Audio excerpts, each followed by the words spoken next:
Vous êtes sur la panafricaine Medi 1, merci de nous rester fidèles et soyez les bienvenus dans ce nouveau numéro de l'invité de la rédaction.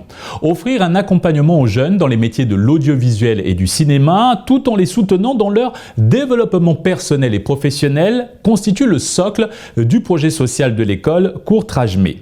Implanté à Dakar depuis 3 ans, ce projet accueille des jeunes talents désireux de faire leur premier pas dans le 7e art. Et pour montrer leur prouesse cinématographique, des projections sont souvent organisées dans la capitale sénégalaise. Pour en savoir davantage sur ce projet social, nous recevons Emma Sangaré, scénariste, productrice, co-directrice de l'école Courtrajmé. C'est un plaisir de vous accueillir sur ce plateau. Le plaisir est partagé. Madame Sangaré, tout d'abord, qu'est-ce qui a motivé la création de ce projet social? Donc il faut savoir que l'école est partie d'un constat. On est des professionnels du secteur, on est des producteurs, des scénaristes, des réalisateurs.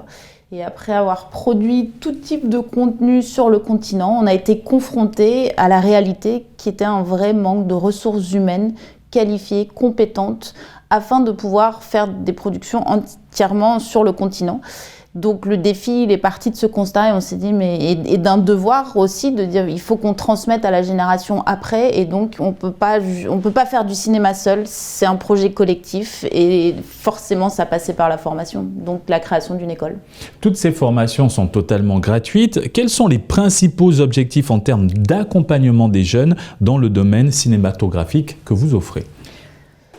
L'objectif principal, c'est de donner un avenir à un jeune. Et on pense que l'éducation doit être gratuite et qu'on est responsable de créer des filières métiers professionnalisantes et structurantes pour un jeune et pour un secteur. Donc on s'est tout de suite posé la question de quoi avait besoin le secteur et de quoi ont besoin les jeunes, quelles sont leurs attentes, et donc de créer un programme adapté autant à la jeunesse, dans la manière d'apprendre, dans la durée, dans les compétences, qu'à l'industrie en développement. Madame Sangaré, pourquoi le développement personnel est-il aujourd'hui un aspect important de votre accompagnement ? Parce que si notre mission est de leur donner un emploi, au-delà des compétences, il faut lever tous les freins périphériques qu'ils ont et à l'apprentissage et à l'insertion professionnelle. Donc ça passe forcément par un accompagnement personnel, développement personnel, on fait un suivi psychologique, on travaille sur la santé mentale, les jeunes ont beaucoup de problèmes de santé, de précarité étudiante et si on ne règle pas ça pendant la durée de la formation, ça va être difficile de les accompagner et de les recommander à des productions. C'est autant essentiel dans notre travail que les compétences et on pense que sans ce travail-là, notre taux d'abandon de 0%, il n'existerait pas et le taux d'insertion professionnelle de 90% non plus. Donc c'est un socle essentiel de notre formation. Madame Sangaré, votre école organise parfois des séances de projection. Comment préparez-vous cet événement et quel est le programme ? Donc tous les ans, les scénaristes travaillent sur 14 projets de court-métrage et sur 2 bibles de séries parce que l'écriture sérielle est une des options et d'opportunités d'insertion professionnelle les plus rapides. À la fin de ces 6 mois, 3 courts-métrages sont retenus et c'est ces scénarios qui sont transmis aux réalisateurs qui sont des nouveaux élèves par groupe de 5 qui co-réalisent 3 courts-métrages. Donc par an, on produit 3 courts-métrages. Ces courts-métrages sont essentiels parce que c'est une carte de visite, c'est un tremplin, c'est une manière de montrer à sa famille qu'ils ont accompli quelque chose. Et donc les projections, c'est la fin de toute cette chaîne entre l'idée au départ et ensuite c'est de montrer, d'avoir la réaction du public qui est évidemment essentielle et hyper. On fait des films pour qu'ils soient montrés, donc c'est important de les voir. Donc c'est vraiment un moment qui est partagé, qui est préparé par les élèves. C'est eux qui s'organisent, c'est eux qui vont faire les projections, qui vont à la rencontre du public. Quelles sont vos attentes particulières lors de cette projection et de vos perspectives en termes de promotion cinématographique de ces jeunes talents ? C'est essentiel pour nous parce que ça permet de montrer ce qu'on peut faire en 6 mois. C'est des formations assez courtes, mais avec vraiment des résultats. Donc quand on voit les films qui sont des films de cinéma, on se dit « Ah, ok, c'est sérieux ». Donc ça, c'est très important. C'est aussi un moment pour les gens qui nous suivent et nous soutiennent parce que c'est un vrai projet de plaidoyer, de valeur, de montrer, de reporter ces plaidoyers à des gens qui n'ont peut-être pas encore compris le projet et qu'on a envie qu'ils viennent avec nous parce qu'on peut pas faire ça seul. Donc c'est vraiment ce moment-là, mais c'est aussi important parce que c'est un moment où c'est les jeunes qui vont prendre la parole, c'est eux qui vont expliquer, c'est eux qui vont parler.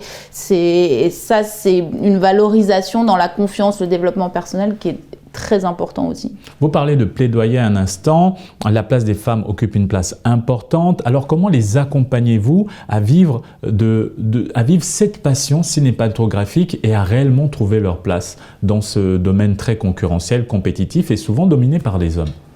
Les femmes sont de plus en plus nombreuses à candidater, on le voit dans les appels à candidature. Les femmes ont des meilleurs retours en insertion professionnelle par les producteurs, les chaînes de télé, tout type de métier dans lequel elles sont. Et donc maintenant, elles commencent à avoir des figures vers lesquelles elles peuvent regarder, des réalisatrices qui ont réussi. Premièrement, elles se disent c'est possible.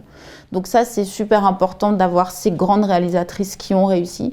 Des productrices femmes qui sont là, qui portent des projets pour les femmes. Donc elles se disent, il y a aussi une place pour moi dans cette industrie.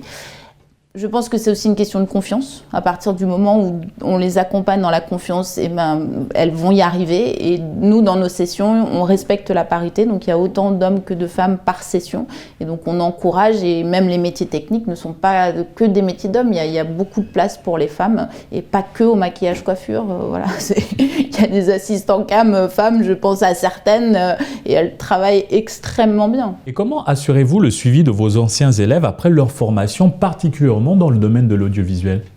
Donc premièrement, c'est beaucoup de temps sur le terrain, à aller rencontrer les producteurs, à présenter des élèves, à faire de la mise en réseau. Donc maintenant, les producteurs savent qu'ils peuvent venir vers nous quand ils ont besoin de profils qu'on va recommander. Du coup, on est garant aussi de ces élèves et du coup, l'élève... Mais il sait qu'il a quelqu'un en cas s'il ne comprend pas des choses ou quoi, il n'est pas tout de suite obligé d'aller forcément à la confrontation, donc il y a des phases de dialogue, donc ça rassure et le producteur et l'élève, ils ne sont pas seuls.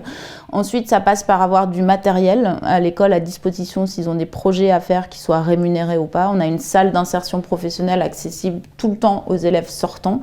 Ça passe par du prêt bancaire, un accompagnement vraiment à tous les niveaux pour, encore une fois, lever ces freins périphériques. Qu'est-ce qui, selon vous, motive ces jeunes à s'orienter vers ces métiers?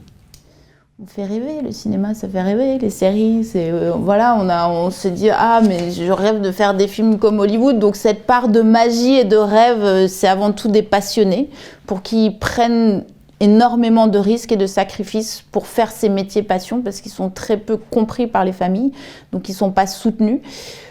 Et donc voilà, mais en même temps, ils voient que l'industrie, il se passe des choses, ils voient aussi qu'ils peuvent gagner leur vie dans ces filières, donc ça devient des vraies filières professionnelles rémunérées dans lesquelles les jeunes trouvent leur place.